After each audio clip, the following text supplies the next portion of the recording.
would like to talk to you in this video about the tyranny of the North, a term from this book right here, which I will be reviewing, and the destruction of the white Nordic people. I was going to do kind of a fancy intro to this whole thing and you know, some things, scenery out in the snow and everything here. I live in northern Maine, and we're going to do some things there, you know, going out in the woods, doing some work with an axe or something. But I just want to get right to the subject, to be very honest with you, because it's very important.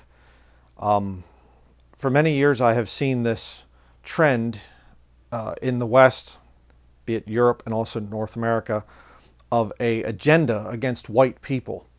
We're supposed to feel guilty for slavery, even when many of our ancestors were not even involved in it. My ancestors came to Pennsylvania over 300 years ago. We didn't have slaves. They were pacifists. I'm not a pacifist, just for the record. But we were blamed in school for many of the bad things, and as time has gone on, this blame has gotten worse. And now colonialism and imperialism and all these other things. And they just leave out the fact that the whites did a lot of good for different nations, including North America.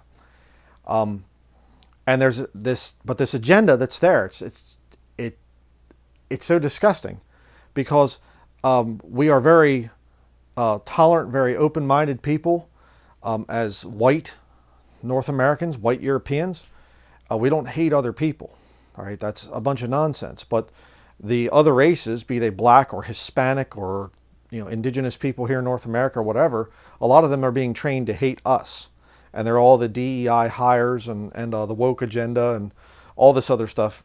And they're just constantly, the media is constantly putting this stuff out there. And again, I could show some clips from that, but I don't need to show it. You know that it's out there if you're white. And this study will be primarily to white people, by the way, because that's what I am. I'm a white man of Nordic heritage, primarily German. I'm wearing my black watch tartan shirt here, one of the patterns, because my maternal grandmother was a Campbell, going back the whole way to Robert the Bruce. So I don't have any other blood in me or whatever else. It's purely white, European, German, Scottish, Highlander, Swedish, Swiss. Mostly that. There's some British and things in me as well. But I heard this thing growing up, different times, of my grandparents. They were very concerned with who their grandchildren would marry. And I didn't really understand that at the time, and I understand it now. I understand what's going on. And, there were anti-miscegenation laws here in America until 1962, when two Jewish Jesuit-trained lawyers overthrew it, the Loving versus Virginia case. And again, a lot of this stuff didn't make sense to me growing up. And I would see the thing of, most of my friends growing up were white boys and things, and, had white girls come to my birthday parties and things as I was growing up as a little boy. And we got along, I liked it. There wasn't any kind of a racist, prejudice thing or anything there. It's just, I wanted to be around children that were like me. We had similar family traditions, similar things we did at the holidays and whatever else. And it just worked out nice. I was never raised to hate anybody based on their skin color. But what's happening is now these people of different skin color can hate on me. And so as I've been studying this thing over the years, as I've been researching it, I heard about this thing of this Kalergi plan. And, you fact check it, you go to the Wikipedia thing or whatever else, and it says, oh, that's been debunked. There's nothing, there's no agenda there or whatever else.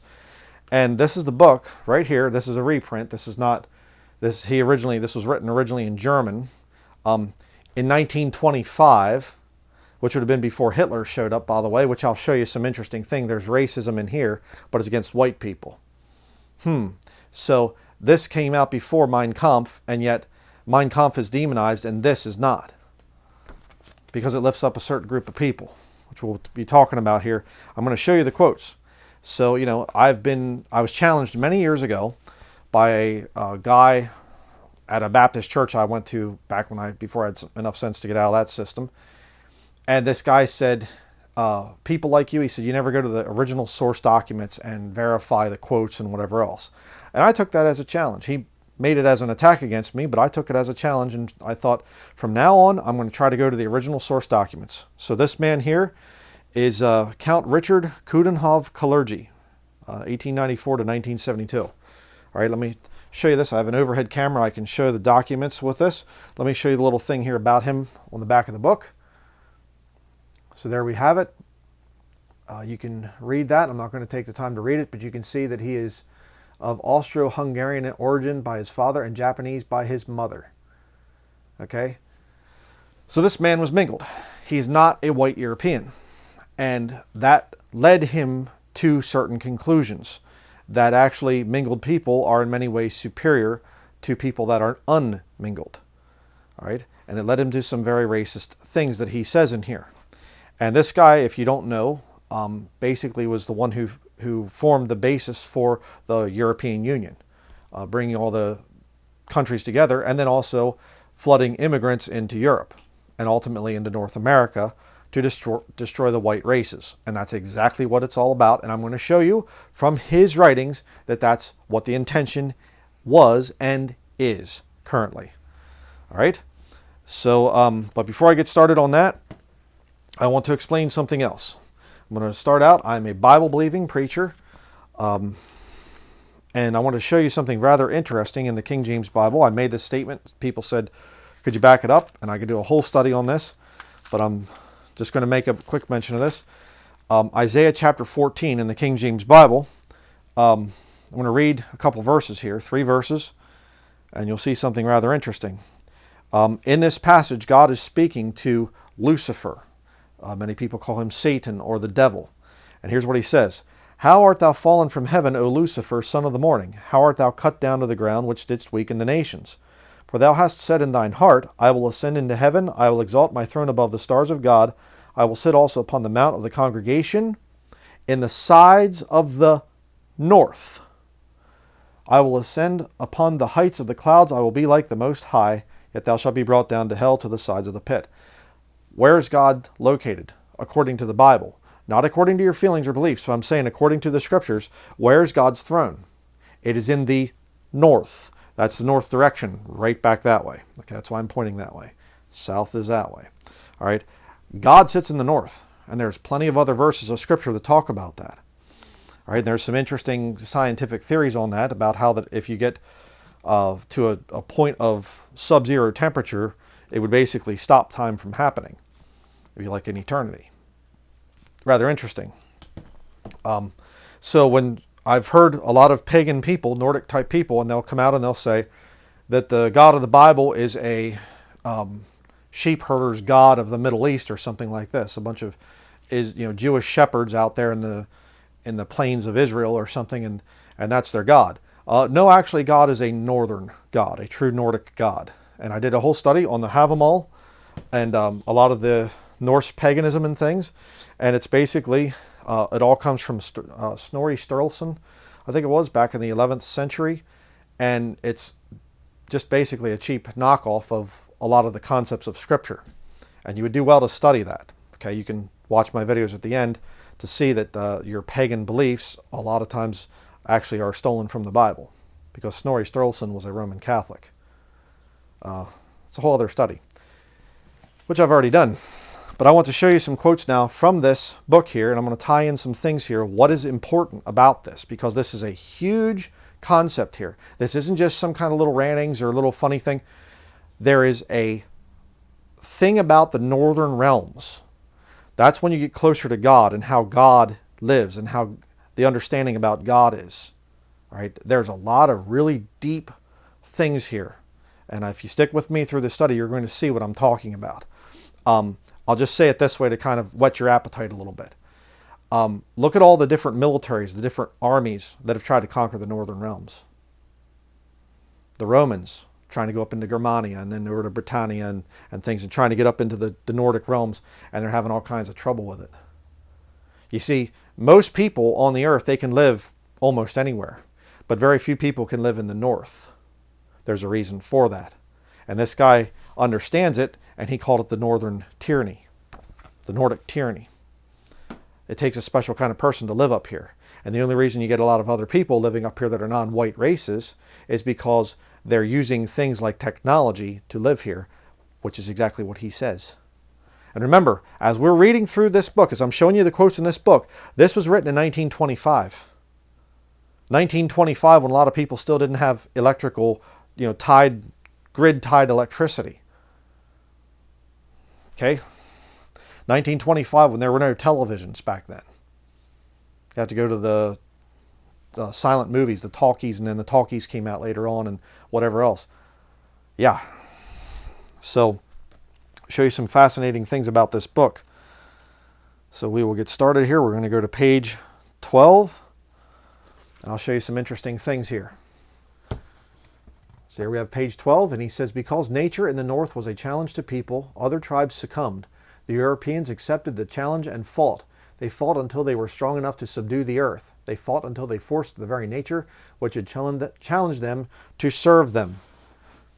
And over here he says about, it is only with modern times that with its technological age, the liberation war against winter begins. Now I remember seeing pictures. I used to live up in Bridgewater, Maine, which is to the north of us. We're here in Patten, Maine, near the north entrance of Baxter State Park, famously the start or finish of the Appalachian Trail. Okay, so we're near the north entrance to that. But I remember seeing pictures of when we were up in Bridgewater, of the men in wintertime, before they had snowplows. And these guys are out there shoveling. And there's, sleighs and things that they draw. They have horse-drawn sleighs. You go to New Sweden, they have pictures of the Swedish settlers up there getting around on skis. It was a different world back then. And you wouldn't have the thing of the, plowed, salted roads. That came later.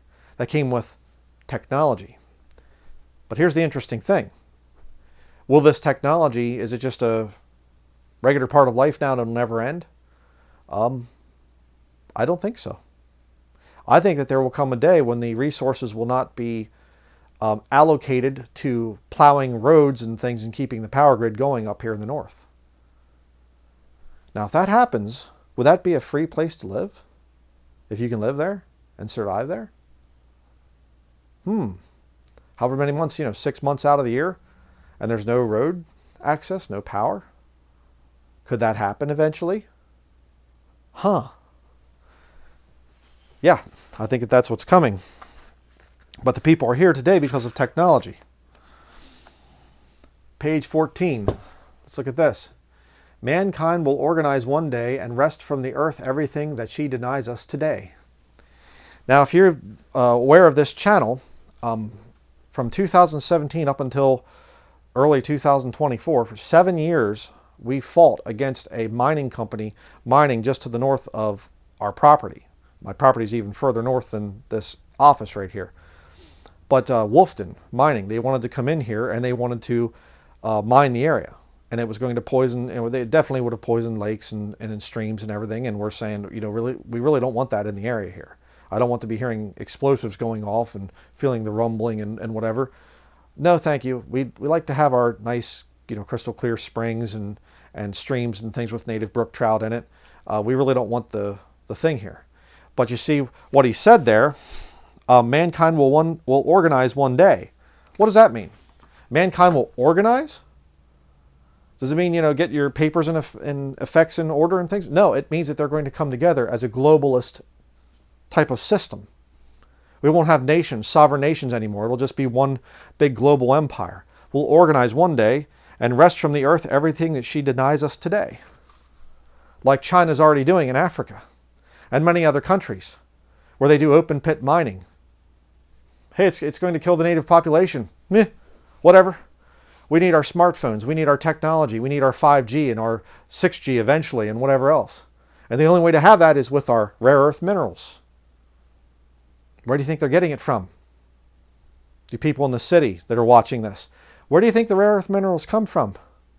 They come from the natural areas, like where I live. I don't want that, and I'm going to fight that. But you see, again, technology to conquer the north. Let's continue here. We'll go to page 26 next. Now here he gets into some of the thing of the different race type of stuff. And again, remember, he's writing this. Okay, I'm just showing you what it says. Page 26. As a rule, urbanites are a miscegenational, mixed race. The result is that mixed breeds often supplement their lack of character, lack of inhibitions, weakness of will, inconsistency, impiety, and disloyalty with objectivity, versatility, mental restlessness, freedom from prejudices, and a broader horizon. Mixed breeds are always different from their parents and grandparents. Each generation is a variation of the previous one, either in terms of evolution or degeneration. Okay? Now he wrote that. He is mixed himself. This guy right here, he's mixed Austro-Hungarian and Japanese. All right? He's mixed, and he's saying this is what mixed people are. You know, lack of inhibitions, lack of character, weakness of will. He's the one that wrote that. Okay, now if I say that, oh, I'm a racist. See, it's so weird. You know, black people can make fun of other black people and say words about other black people, which I can't say on YouTube, but you know what I'm saying. And, oh, that's fine. But a white man says it, and all of a sudden, no, it's not fine. You know, it's hate speech. And I literally had a video just taken down a few days ago where I was actually trying to warn Jewish people in America. And I said, America crystal knocked 2024. I was saying that I'm seeing some things, some real rises in real strong anti-Semitism with all this war crime stuff that Israel's doing in Gaza. And I'm seeing the pro-Palestinian people. And I'm thinking, man, and I was trying to warn the Jewish people, and it got taken down as hate crime. Because I said the evil word crystal knocked. And I tried to appeal it, and I couldn't even write anything. It said appeal here, and I appealed, and I was thinking, okay, I can just write and say I was trying to warn them. I'm not trying to be mean. And it didn't even let me write anything. We'll review it again. And they wrote back in about 5 minutes, no, we're taking the video down. And your channel is getting a warning. Not a strike and whatever else, but I've had so many videos taken down over hate crime stuff and whatever else. I've been one strike away, channel strike away from having my whole channel deleted multiple times. So I do my best here on YouTube, but I try to speak as I can, but it's YouTube. But let's continue here. It says, now look what he calls people that are of pure heritage, that have not inbred with other people and mixed in whatever else. Okay. It's just, again, it's just a preference thing to me. But he says here, the inbred man is always a one-soul person. The mixed breed man, a multi-soul person. Okay, so if you're like me, of white European stock, and my wife is the same way, she's not mixed at all, thereby our son is pure white, well then you're inbred. No. Inbreeding comes from marrying within your own family. All right. Pretty messed up guy here.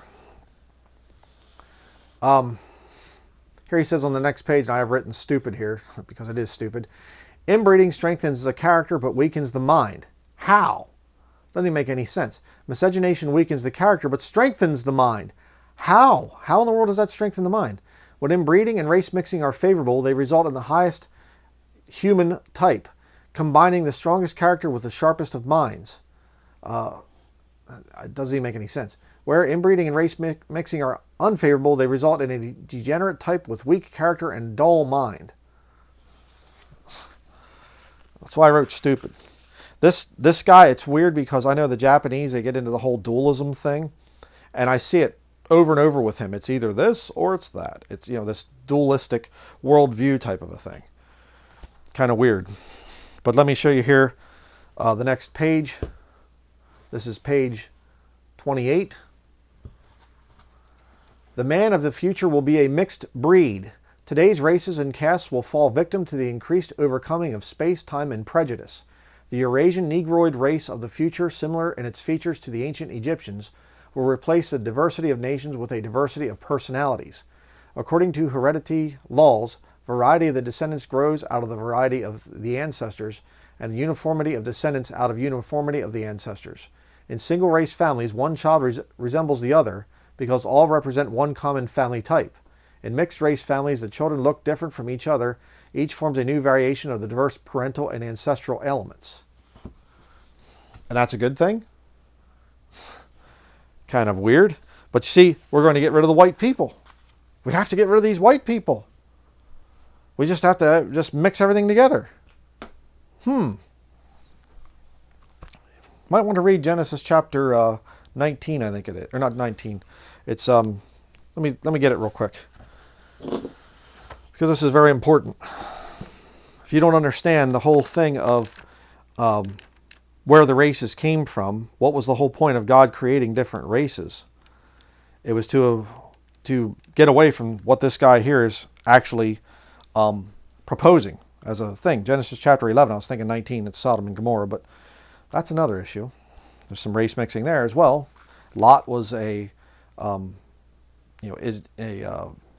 could say a Jew, Hebrew, basically, and he went down to the city of Sodom to get a wife, and that was a Hamitic city. So he was a Shemite, and his wife was a Hamite.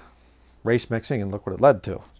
Some problems. But Genesis chapter 11, verse 1, and the whole earth was of one language and of one speech. Is that what this guy's trying to do right here? Is that what he's trying to do? Whole earth of one language and of one speech? Verse 2, and it came to pass, as they journeyed from the east, that they found a plain in the land of Shinar, and they dwelt there. And they said one to another, go to, let us make brick, and burn them throughly. And they had brick for stone, and slime had they for mortar. And they said, go to, let us build us a city and a tower, whose top may reach unto heaven, and let us make us a name, lest we be scattered abroad upon the face of the whole earth. Okay? Is there any kind of, people say, modern people, well, it was about idol worship. They had some kind of idol thing and whatever. No, it's about a city that they're trying to build where they can all be together. They can all come together. Mix the races, mix them all up. After God told them to go out and replenish the earth after the flood in the days of Noah. Verse 5, and the Lord came down to see the city and the tower which the children of men builded. And the Lord said, behold, the people is one, and they have all one language, and this they begin to do, and now nothing will be restrained from them which they have imagined to do. Go to, let us go down, and there confound their language, that they may not understand one another's speech. So the Lord scattered them abroad from thence upon the face of all the earth, and they left off to build the city. Therefore is the name of it called Babel, because the Lord did there confound the language of all the earth, and from thence did the Lord scatter them abroad upon the face of all the earth. Why would God do such a horrible thing? Because it wasn't horrible. It was actually beautiful. Africans have a beautiful culture in their country. Japanese have a beautiful culture in their country. Germans have a beautiful culture in their country. That's the way it's supposed to be. Separation, segregation. Biblical segregation is not the same as a racist type of segregation. Again, understand that. It's not one race is better, it's one race is different. That's the way it's supposed to be. And these devils like this guy right here, this philosopher, they want to fight against that. And again, well, I don't agree with this. I get a lot of people getting mad at me because I'm against race mixing. They get mad at me and and how dare you say these things? I don't think that you're right in this. Okay, let me ask you a question. Will there be a new world order in the future run by the Antichrist? You say, well, yes, I believe that that's what the Bible teaches, and it looks certainly from just even logical things. Yeah, we have a United Nations now, and there's a lot of globalist type of stuff going on. Okay. And how will that new world order be formed? By keeping the races separate, or by bringing them together? By bringing them together. And let me show you this thing here too, by the way. He says down here, page 29, race mixing, the development of a Christian mentality. I've written idiot there as I was reading the whole thing. There's a verse in the book of Acts chapter 17 where it talks about all nations are of one blood. And people say, see, we're all of one blood. We're just, there's only one race, the human race. No, actually, if you go on to read, it talks about God setting the bounds of their habitation. And again, you get into the thing of the 12 different boundaries. And God has placed people in different boundaries around the world so that they have an inheritance there. And I could go off on a whole thing there. You get into the thing of your ancestral lands, where you start to eat the real foods that your ancestors eat. You wear the kind of clothing that your ancestors wore. And you'll actually have a very happy life. You get out of the bounds, you start to have problems.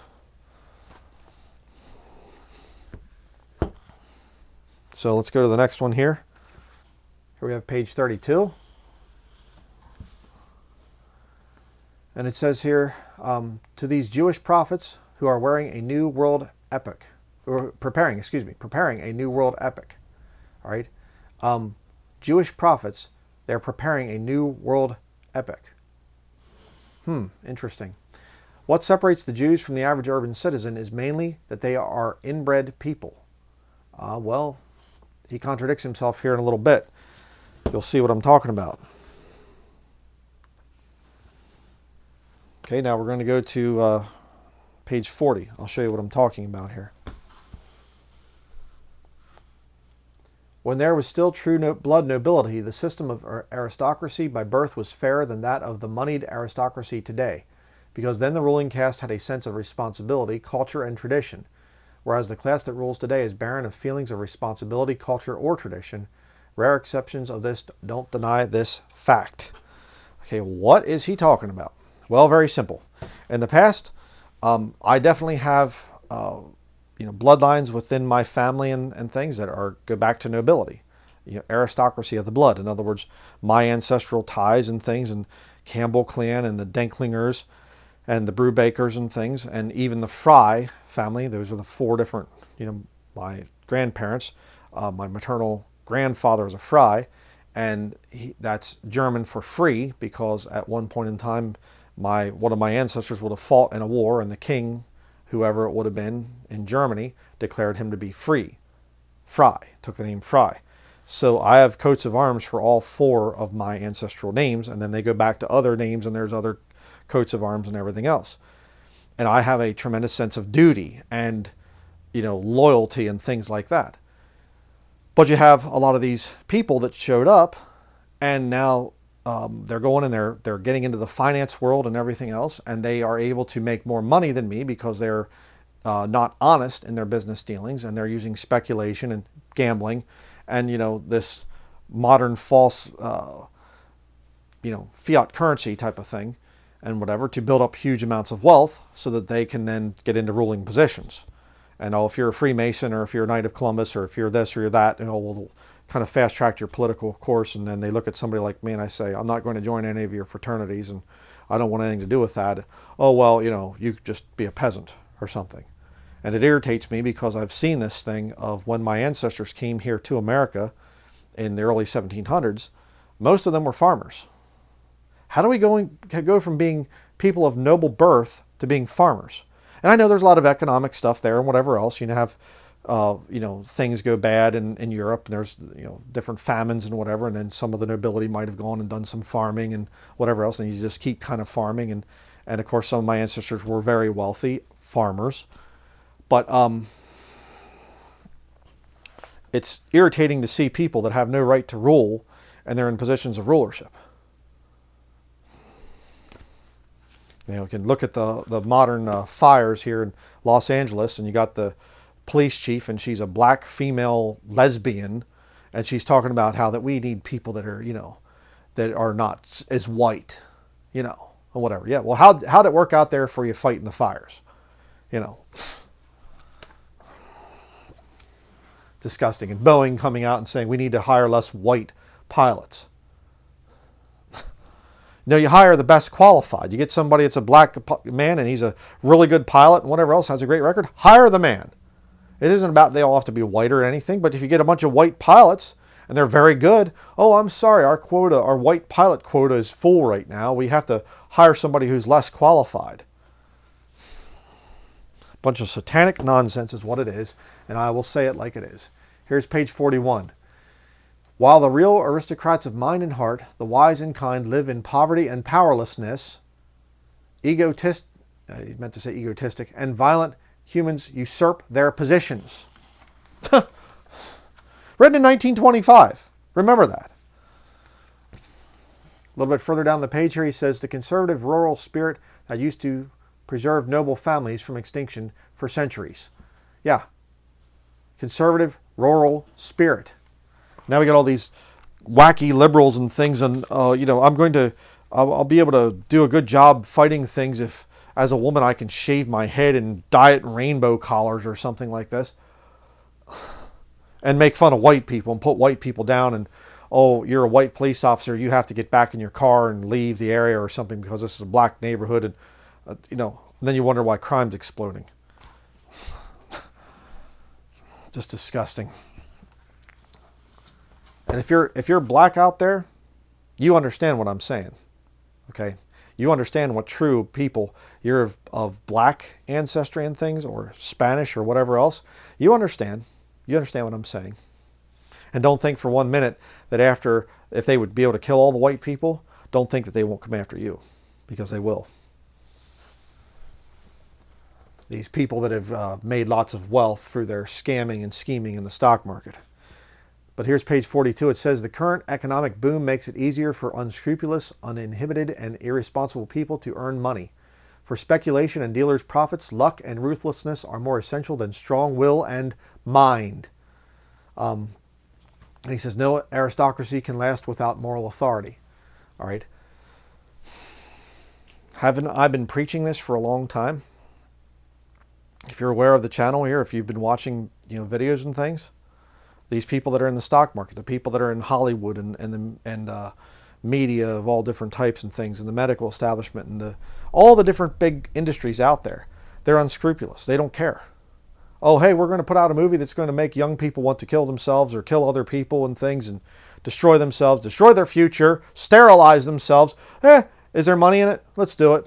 Oh, hey, we're going to put out a bunch of things that you can, medicine, and this medicine, if you take it, it'll kill you.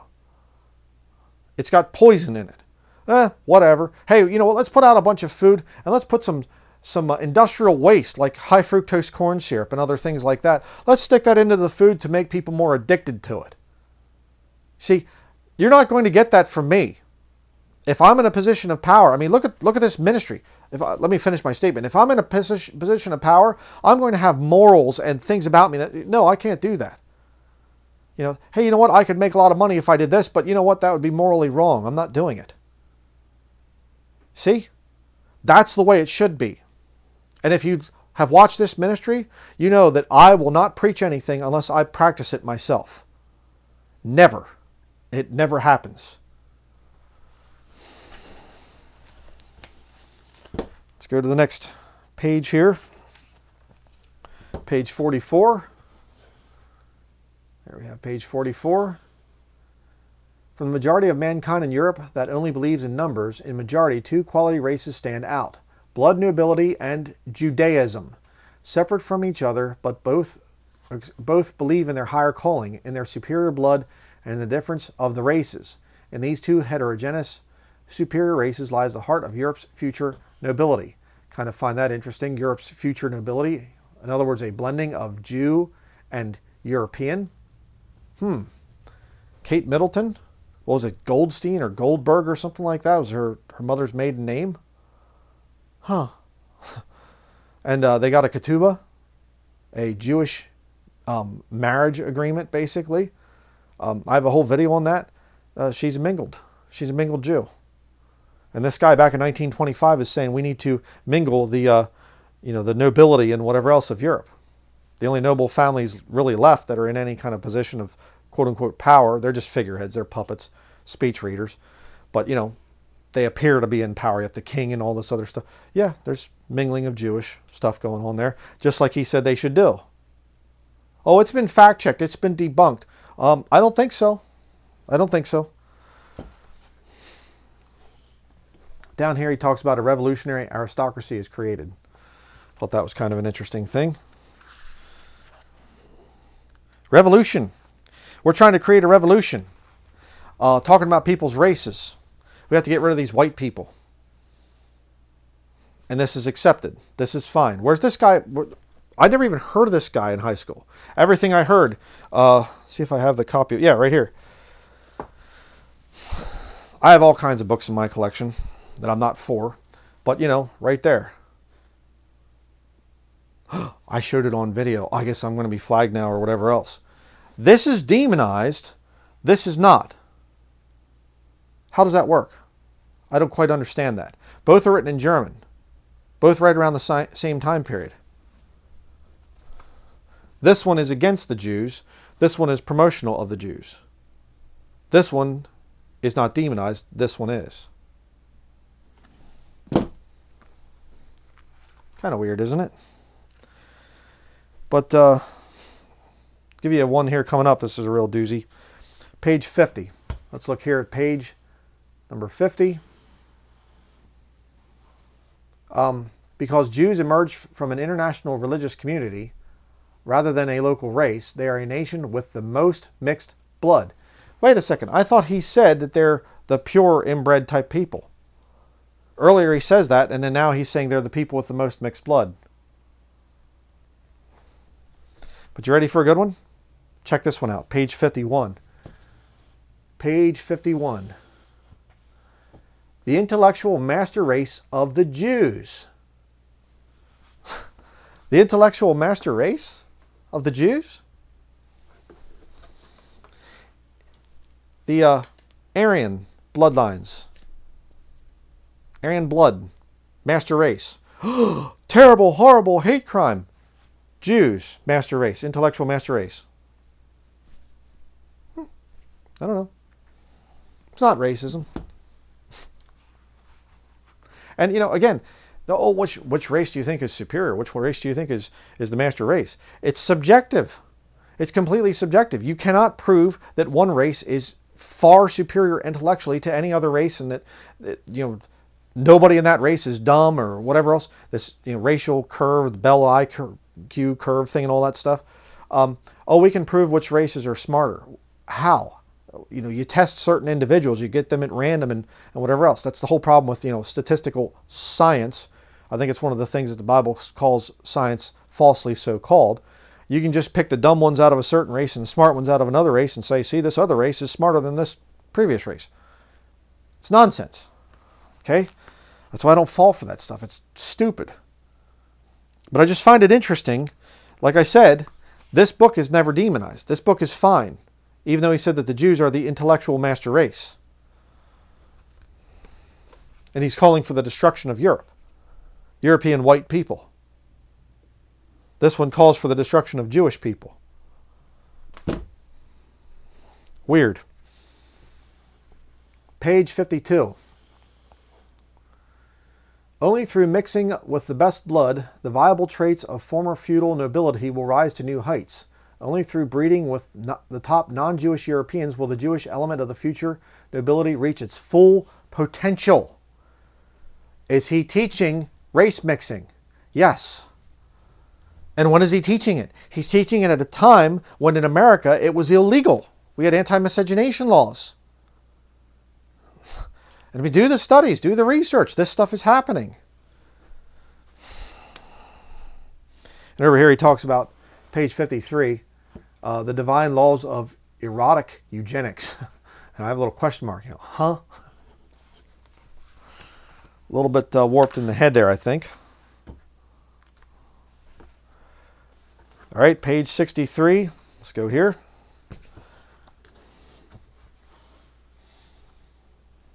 Here you have ethics and technology, the social question.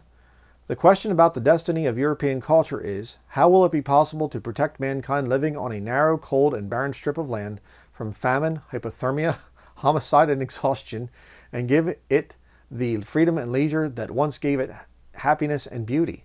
The answer is through the development of ethics and technology. Ethics in schools, the press, and in religion can transform European man from predator into a domestic animal. Can you imagine if he wrote that about the Jews? Isn't that something? We're animals. And make him mature enough for a free society. Technology can give the European free time and energy through increased productivity and through operating machines instead of hard labor, which is needed to expand culture.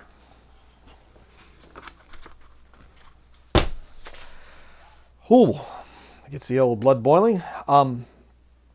So we have to get in debt with machines. Boy, I don't see that happening anymore. Guys that are too lazy to walk half a mile or something like that. Oh, I have to get in a truck to drive back that far or whatever. And instead of going out and shoveling snow by hand, they have all kinds of tractors and all kinds of other things and whatever else. I'm not against tractors, don't get excited here. But you know what I'm saying. Did a video a while back where they were using an excavator mulcher thing, and they had this big thing on it, and this big spinning stuff, and just smashing trees down instead of actually going out there and pruning the trees or felling them by hand and whatever else.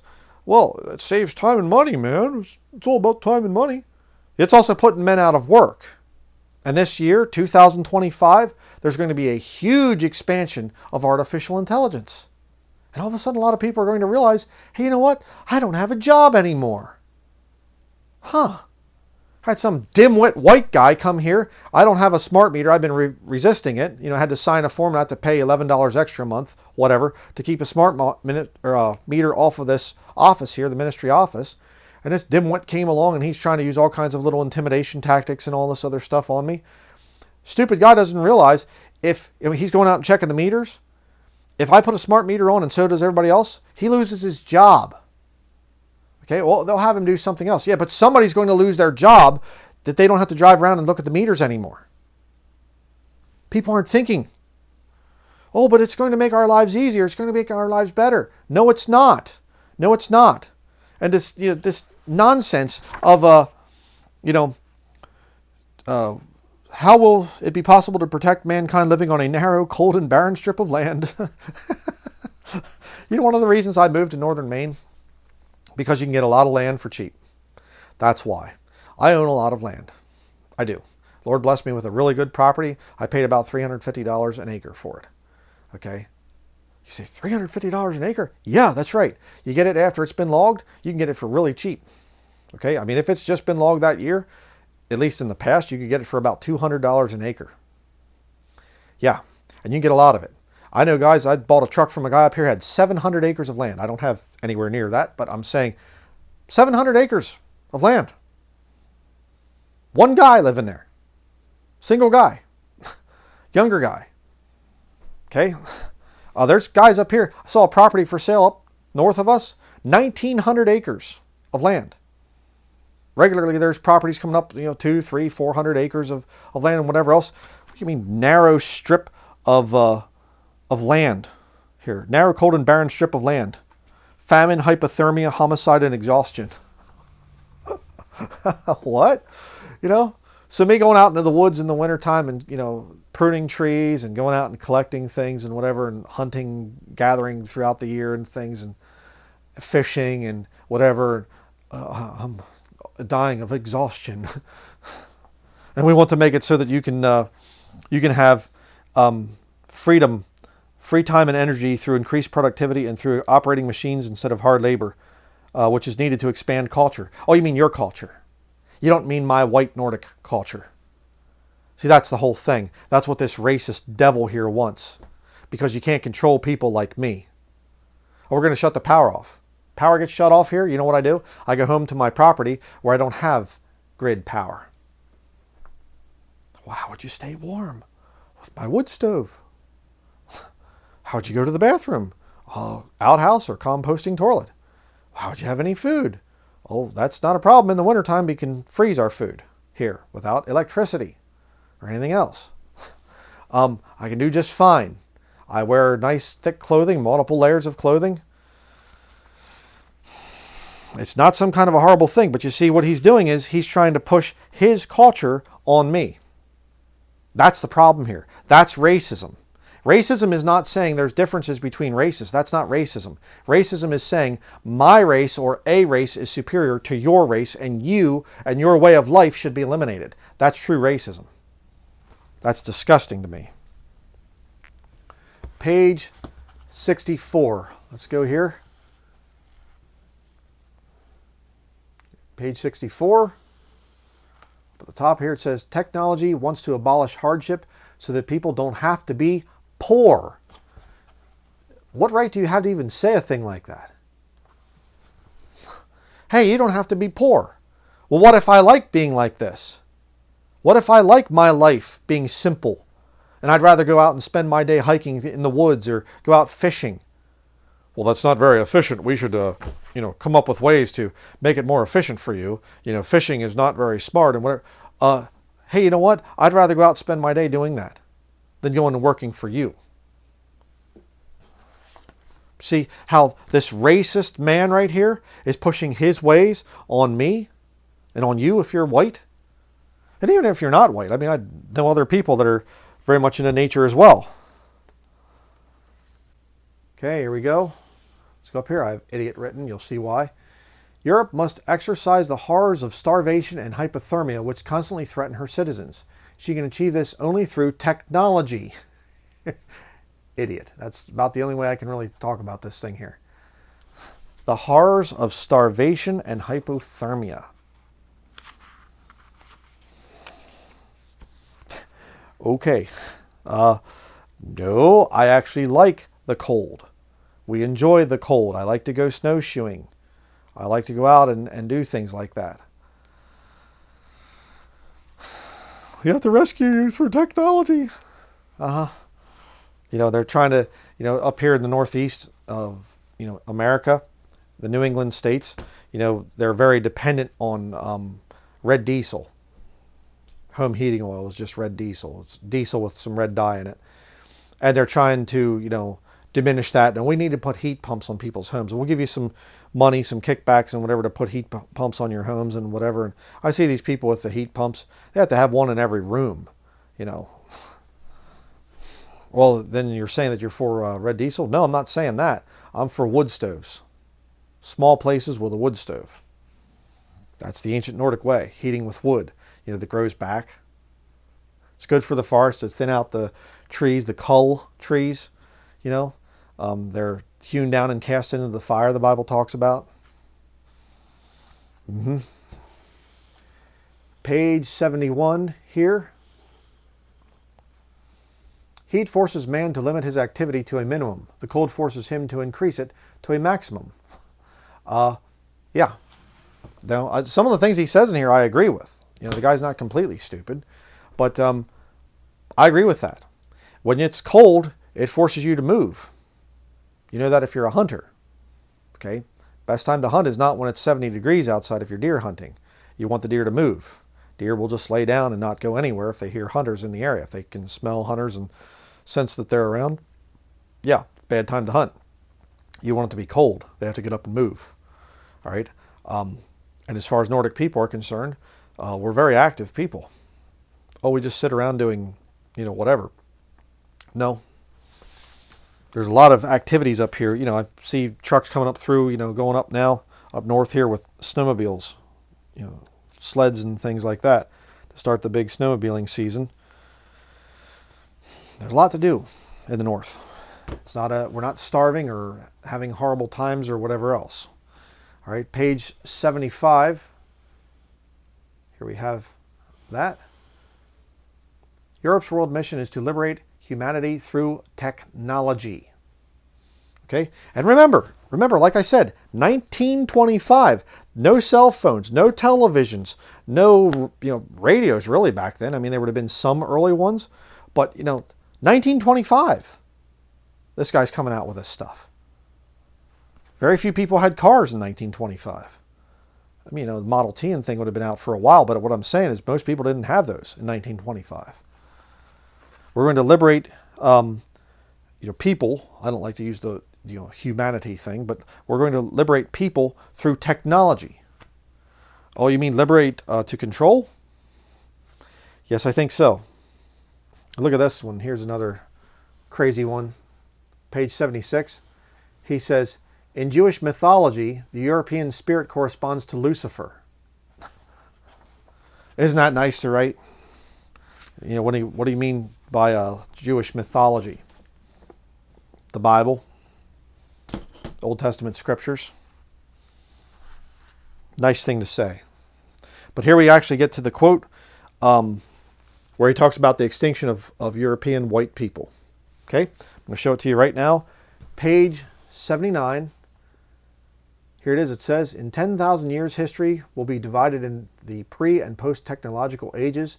The Europeans, who by that time will be long extinct, right there, that's a racist statement, will, as the fathers of the technological world change, be praised as saviors. So they'll be praised as saviors, but they're extinct. They don't exist anymore. Isn't that nice? I'll go to page 91. It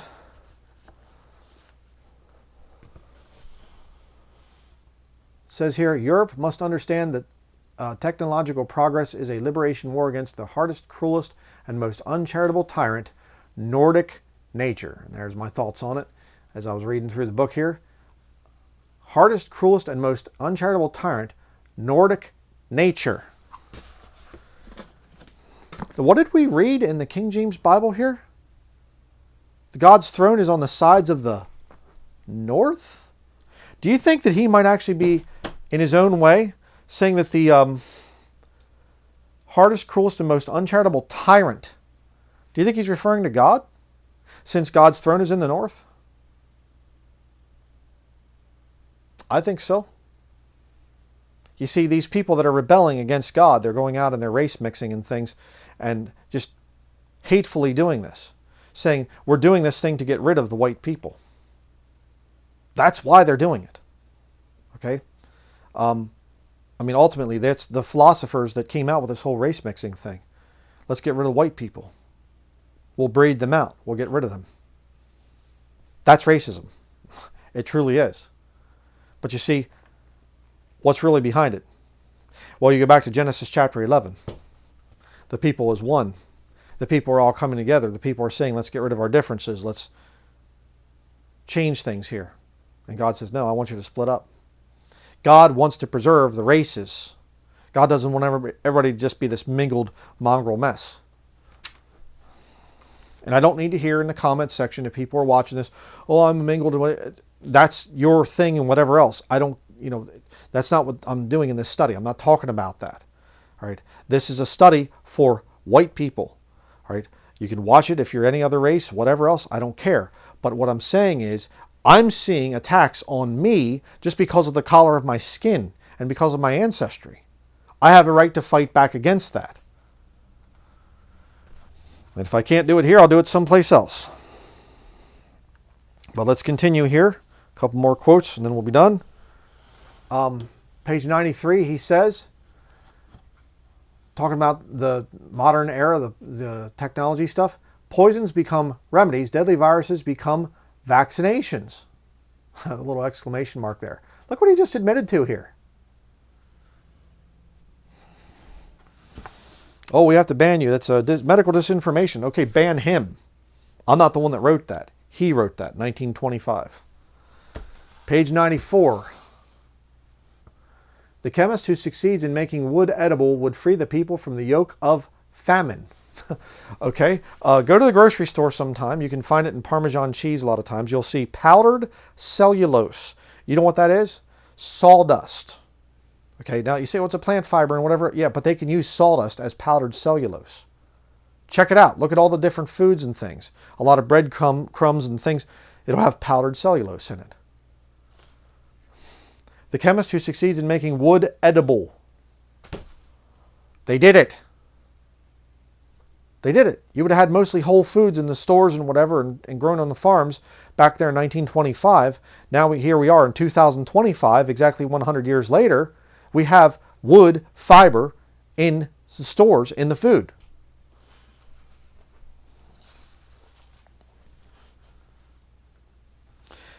Back to page 94. Neither ethics, nor art, nor religion, nor politics will wipe out the biblical curse, but technology. Technology will wipe out the biblical curse. Organic technology, medicine is expected to banish the woman's curse. With painful labor, you will give birth to children. Inorganic technology is expected to banish the man's curse. By the sweat of your brow, you will eat your bread. He's quoting, I don't know, just making up his own thing. It's not quoting the King James Bible. But the whole point is, he's saying we can use technology to get rid of the things the Bible says. We will get rid of the Bible, we'll get rid of the scriptures through technology, modern technology. Has it happened? Has it happened? Denlinger's a crazy kook. Has it happened? Yes, it has.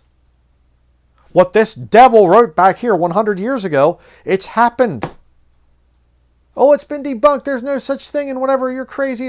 It's a conspiracy theory. No, it happened.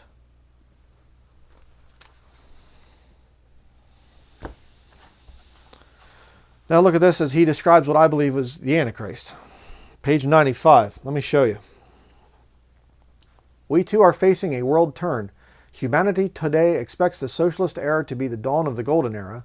The hope for world change will come, maybe, but not through politics, but by technology. Look at this worship of technology. not by a revolutionary, but by an inventor, not through Lenin, but by a man who may already be living nameless somewhere today and who will someday succeed in liberating humanity from famine, frost, and to get them out of the north, and forced labor by opening up new, unimagined energy sources. And I have written Antichrist. New, unimagined energy sources. Right up the road here in town. You go right up this way, Main Street, you turn left on Shin Pond Road. And right up there on the left, there's a solar farm that they built. And you know what the funny thing is? These solar panels, they used to, in the summer months, they're all pointed the same way towards the sun. And then as the day goes on, they go flat and then they go this way, to get the sun as it goes over like that into the west, But the interesting thing is, now that it's wintertime, the panels are all different, going all different ways and things. And some are covered with snow and others don't have quite enough snow on them or much snow and whatever else. And I just saw they put in a big, huge propane tank, like one of those big white hot dog or sausage looking things, big white propane tank. Wait a second. Why do you need to have propane on site at a solar panel big thing there? Solar panel farm? Why do you need a propane tank? Isn't that going against what you supposedly are trying to prove with your green technology there? You see these pictures of people with Tesla cars and there's a generator strapped to the back or something. Gas generator. And how you charging your Tesla car there, Einstein? Oh, that's right. You have to plug into the power grid, which is coal-fired power plants and things. And but we're going to have technology here with new, unimagined energy sources. We have to bring technology. Look at the nightmare world that they're trying to create here. Okay. Saw a Jewish professor. She did a wonderful job. Deborah Tavares, I think her name was. And she did a lecture in, I think it was Sydney, Australia, a number of years ago. You can look it up. It's probably still on YouTube. Maybe, unless they, powers that be, took it down. But she was talking about the thing of cell phone radiation. And she got into the thing of 5G technology. You hear all this stuff. 5G, it's 5G, all this other stuff. Okay, 5G is a millimeter wave technology. And in order for it to work, it's actually a military weapon created by Israel, used to control crowds and things of people. But in order for 5G to work, you have to have lots of antennas close by each other. And she said it is scientifically impossible to make 5G available everywhere. Okay, 5G doesn't work everywhere. Tesla cars.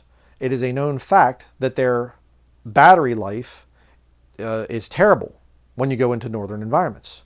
That camera right there that I'm being recorded on right here, if I take that camera outside, which I've done different times, and I record in the winter, the battery life goes down a lot quicker.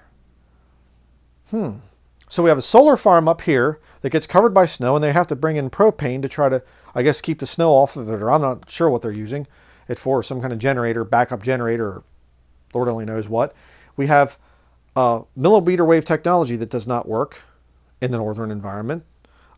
We have all different types of things. This whole smart technology stuff and whatever else. And I remember a guy said the one time, he said, if you hear smart technology, just replace the word smart with surveillance. Okay? So it's not a smartphone, it's a surveillance phone. It's not a smart car, it's a surveillance car. It's monitoring everything and filming everything and whatever else. Kind of an interesting thing there. You have this Tesla Cybertruck thing that this guy did, this special operations guy went out there to Las Vegas, I think it was, to the Trump building out there, and he blew up the thing and whatever else. And they have cameras everywhere. Why don't you show some of those camera angles? They released a few of the videos and things, because while you're driving the car, you're just being filmed all the time inside that car.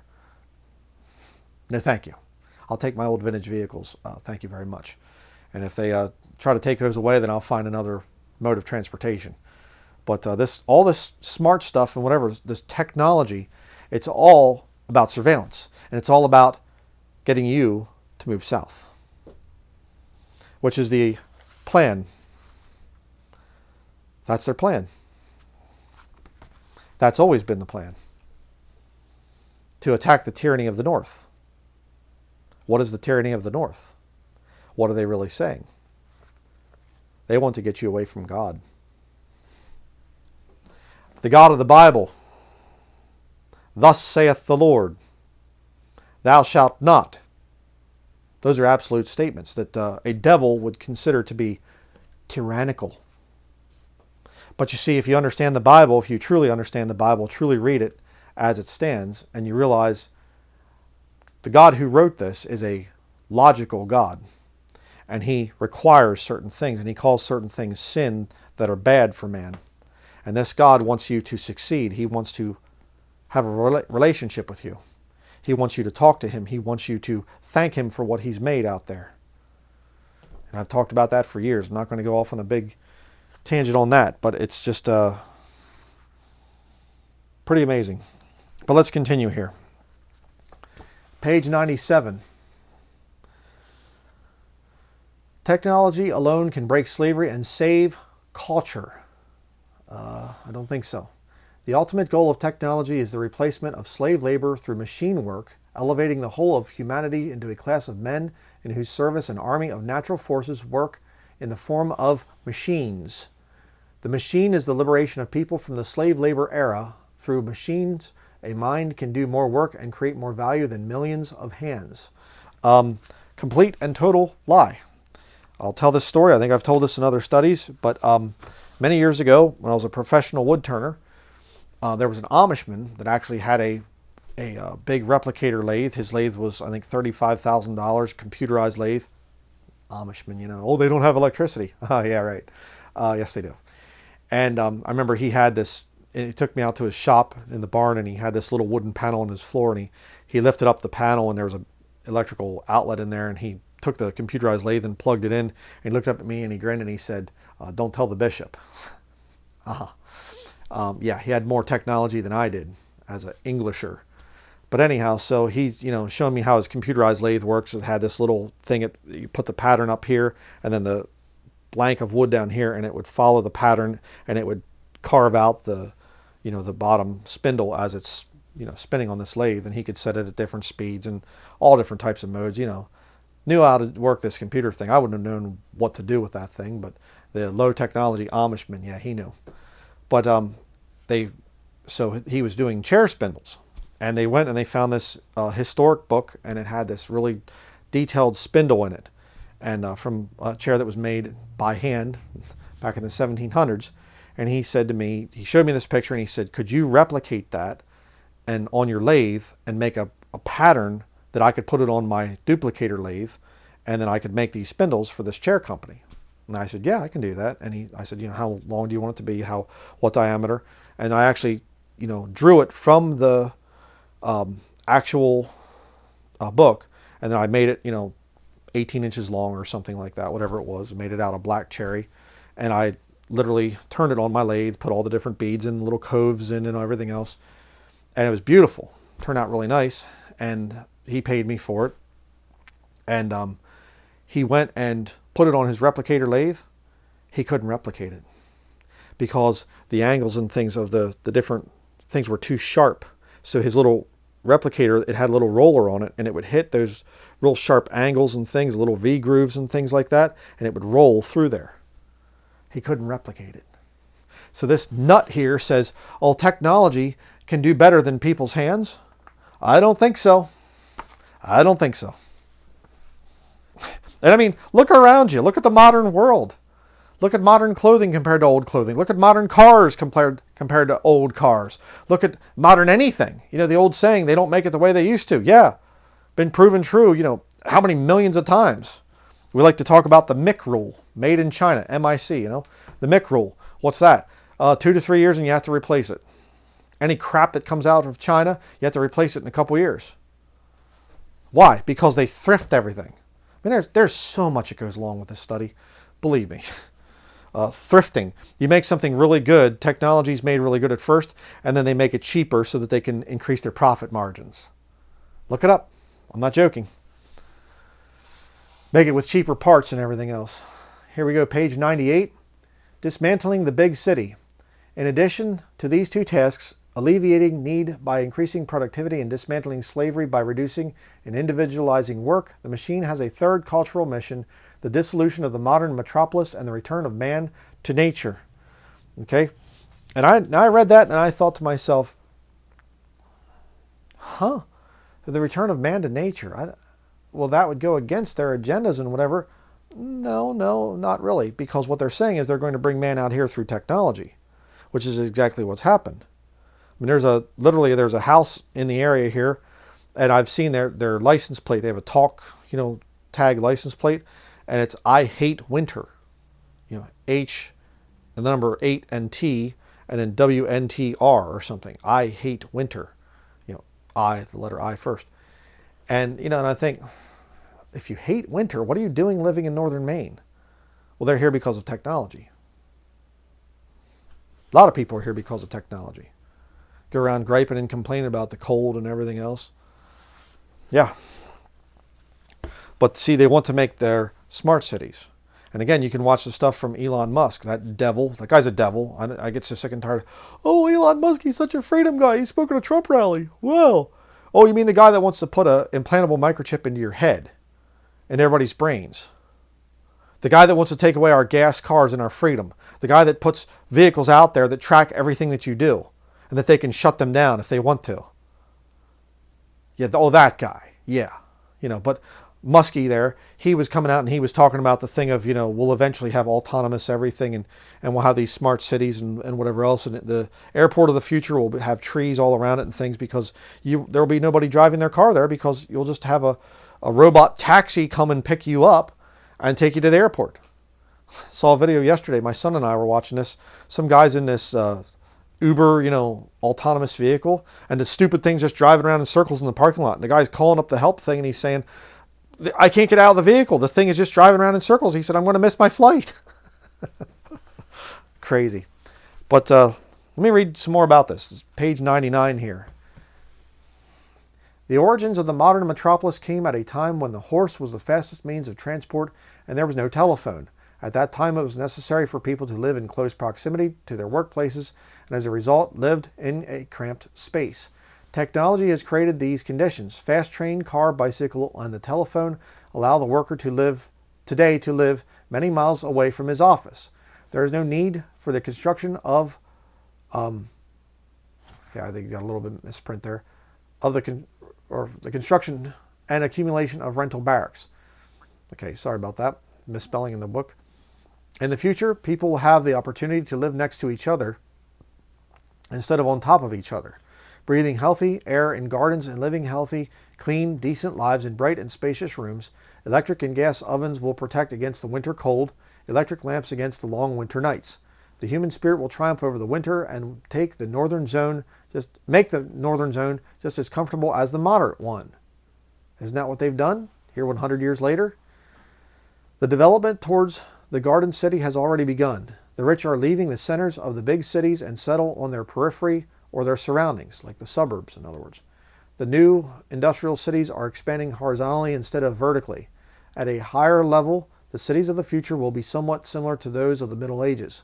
As the low civic houses were grouped around a huge cathedral, thus will be a huge skyscraper which will include all public and private offices and dining hall, surrounded by the low houses and wide gardens of the garden city in industrialized cities. The factory will be the central cathedral of work. The devotion of the people in these cathedrals of the future will be the work for the community. Those not tied to the city by profession will live in the countryside and take part in the conveniences, activities, and diversions of the cities through long-distance services and wireless connections. Isn't this what we're seeing? Isn't this crazy? And, let me just say this before I continue. This thing of the forested cities and whatever. Look at the cities that they're planning. The Neom and the line and whatever else, this big long thing. It's people not living on top of each other. They're living, the sideways thing. They're converting shopping malls, old shopping malls, into apartment complexes here in America. So it's not just a high rise. It's you can live down this way and go down that hallway and whatever else. So is this a coincidence? He was writing about it back in 1925 and it's just happening by coincidence. Or is this one of the rule books of the globalists? One of their main philosophical texts? I'll let you decide. But I know what my decision is. Continuing here on page 100. There will come a time when people will not understand how it was once possible to live in the stone labyrinths we now know as modern big cities. The ruins will then be admired as today the caves of the cave dwellers.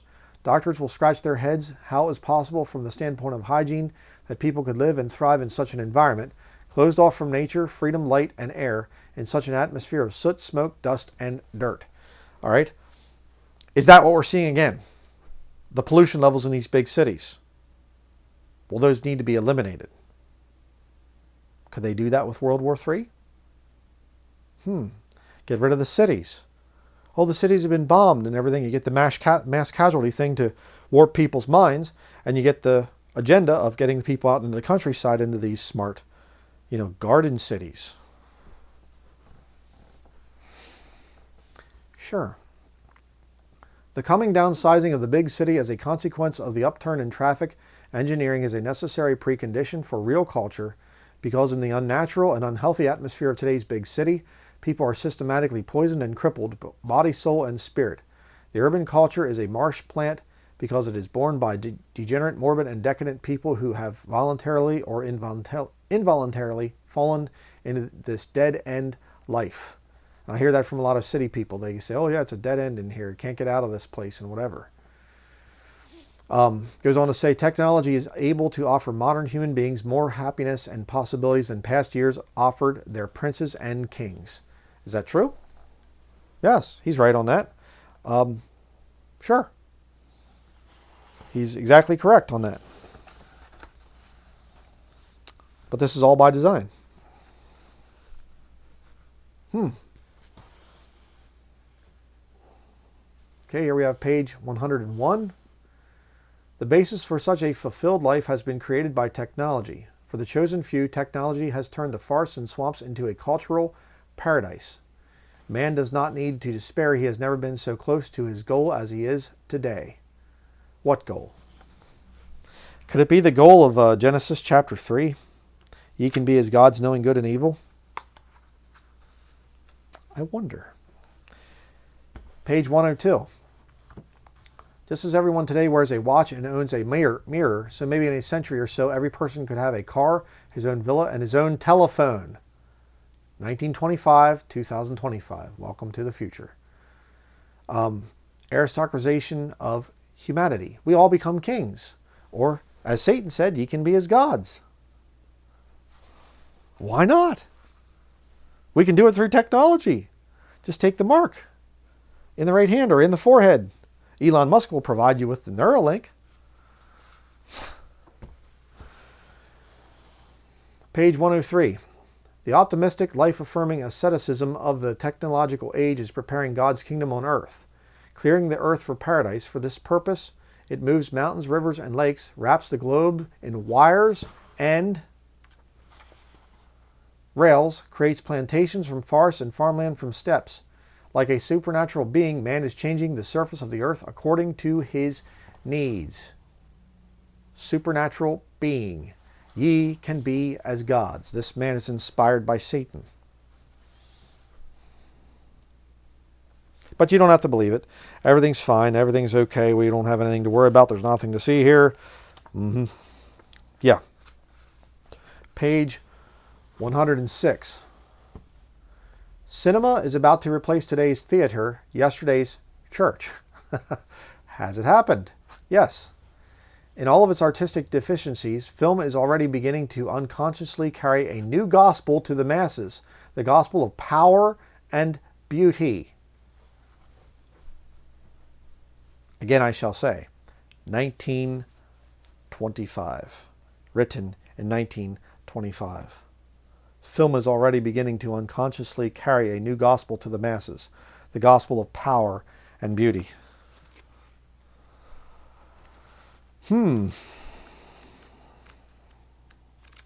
Page 130.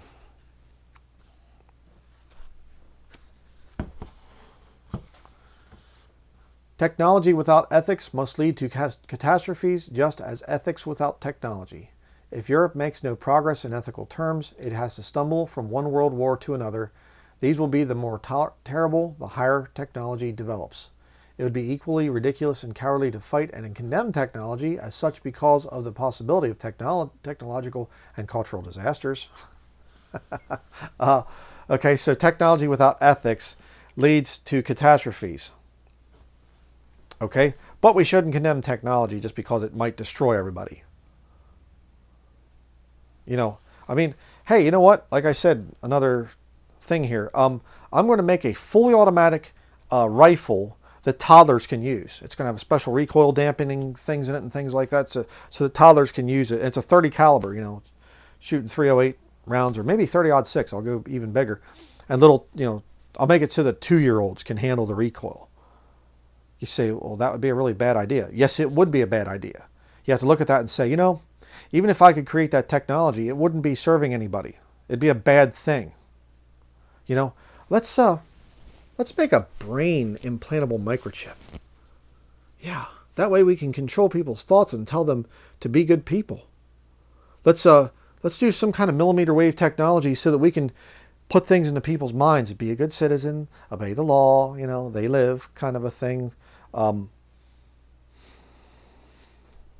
It's interesting too because the They Live movie thing, it said by 2025. I did another video on that. Pretty weird. Okay. Down here, page 130. It depends on ethics whether technology will lead people to hell or heaven. I think it's going to be to hell. I mean, again, think of the ultimate, the highest level. Revelation chapter 13. Read it. Chapter 13 in the King James Bible talks about this mark of the beast.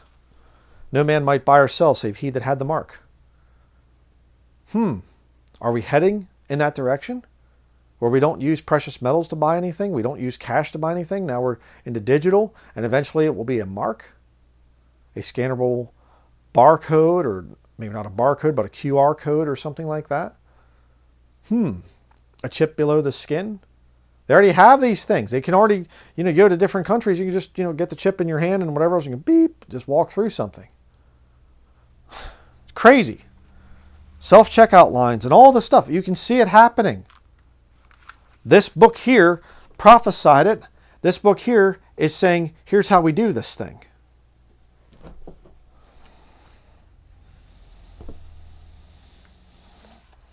Just keep telling yourself that the Bible is just a mythological book and whatever else and doesn't have any bearing on today and things. Yeah.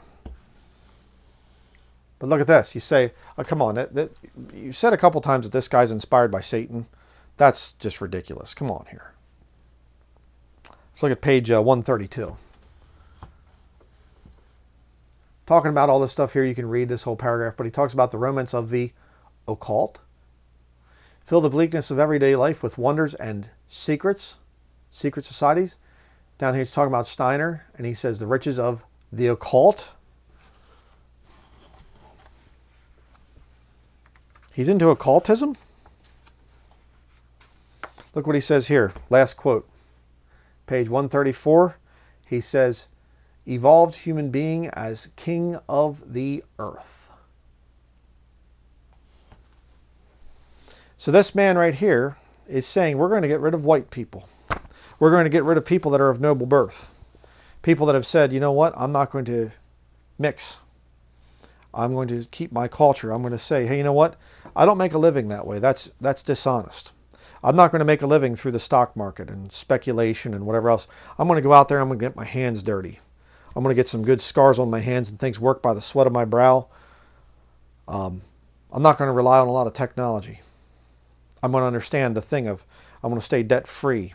I'm not going to go and try to finance everything else and whatever. I'm going to do my best. Or if you do have financing, it's not a whole big, huge, ridiculous, you're financing everything you want.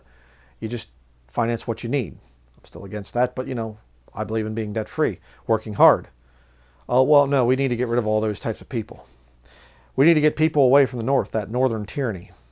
God, in other words. And we need to be looking for the evolved human being, the Antichrist. There it is, 100 years ago. So I'm going to be talking more about this subject as time goes on because it's very important. But I'll just say a few things. Another place in here, I didn't show the quote, but another place in here he talks about different things that kind of set back their agenda. And one of the things was the thing of hunting, a strong hunting culture. I forget where that's at in here. But he talks about the thing of a strong hunting culture, that it goes against what they're trying to achieve. So you want to preserve the white race. If you're white out there, and you can make this your race as well, if you're black, Hispanic, whatever, Oriental, whatever you are, take this to heart. Look at your old ancestral ways. Respect old things. Okay, China, when the communists came into power there, they got rid of the olds. Old technologies, old ways, old culture, old language, old, whatever, old beliefs. That was not of the Lord. That was a bad thing. Go back to the old paths. The Bible talks about it in the book of Jeremiah. Ask for the old paths, where is the good way, and walk therein, and ye shall find rest for your souls. What did your parents do? What did your grandparents do? What did your great-grandparents do? All right? Respect old ways. Learn old things.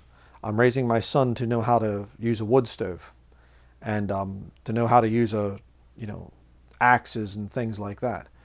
I want him to be able to have a lot of skills that his ancestors would have had. Respect old things, number one. Number two, get mad at me all you want to, but you need to marry somebody of your own race. Not a cousin or something, or your sister or whatever. Like this, it's inbred. That's not inbred to marry somebody that's of your own race. All right. You want to preserve your culture, your ancestry, and everything else, then you need to marry somebody of your own race. Not because you look down on other races, but it's because of similarity. Okay? Just that simple. All right. Number three, don't fight in the wars that these idiots come up with, because I'm convinced that one of their big agendas, these globalist agendas, is the thing of the different wars that were fought, especially in the 20th century, the bloodiest century in the history of man. More people died as a result of democide, governments killing their own people, than in all other recorded history. There was a lot of death and dying and killing in the 20th century. Very bad time. All right. And that's how they eliminate you. The Civil War here in America back in the 19th century was another one that they did. These Satanists, these followers of the devil, he wasn't, obviously, this is before his time, but what I'm saying is they got white men to kill white men. And if they get you fighting each other through divide and conquer tactics, they can kill whites and whites against each other. They can also do it through race type of stuff, getting the races pitted against each other. So then you get blacks mad at whites, and they start to fight each other and kill each other. All right. This mixed breed type of philosophy right here is what's toxic. That's what's dangerous. Avoid their wars. Stay out of their militaries. All right. Learn to do things for yourself, and learn the Nordic ways. Learn the, things like doing firewood, heating yourself with wood. It's a renewable resource. Get yourself some land. Learn how to hunt and forage and all the ancient ancestral ways. Learn those ways, and you'll find there's great freedom in that. All right. So, like I said, I'll be putting more work into this in the future, because I can see now a lot more clearly the agenda that these globalists have. Why they hate the white races so much. Because the white races are the ones that can live in the North. And they have a hard time controlling the North. And you see it, like with Russia. How many different people have tried to conquer Russia? You had Napoleon trying to march into Moscow and take over and things. You had Hitler going in there in World War II, trying to attack the Russians. Not a good place to fight in the wintertime. Okay? You had the Russians and the Finnish, people fighting and things up there in the wintertime and whatever. That's rough to fight in the winter. Unless you're a Nordic person, then you understand how to dress for the North. Okay? Again, study the natural fiber thing. The wool, the importance of wool, and northern fibers like linen as well, more so than cotton.